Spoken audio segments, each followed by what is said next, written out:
Presidential Directive 41, or PD-41, outlined the role of U.S. civil defense in the U.S. strategic doctrine and compared its capabilities with the Soviet Union's civil defense plan.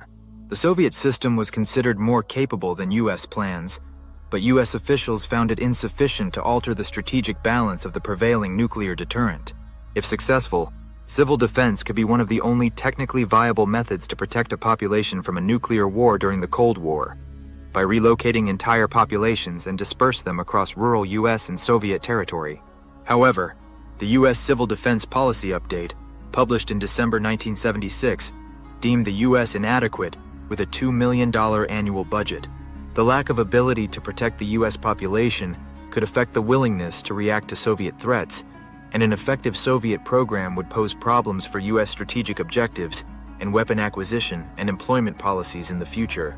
Civil defense is crucial for maintaining the U.S. population's engagement and political support, as it could prevent the Soviet Union from coercing the U.S. with a nuclear threat.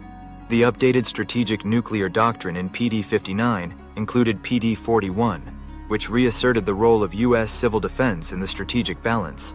President Carter suggested leveraging the relative mobility of the U.S. population, using private cars and an extensive highway system to facilitate relocation and non-urban housing for the urban population.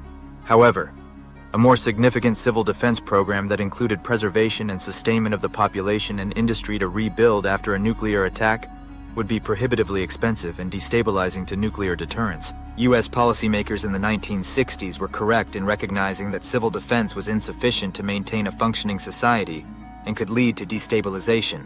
Later administrations resuscitated civil defense to sustain domestic morale and uphold Cold War policies, potentially leading to the demise of a lifetime of achievements and commitment to the state.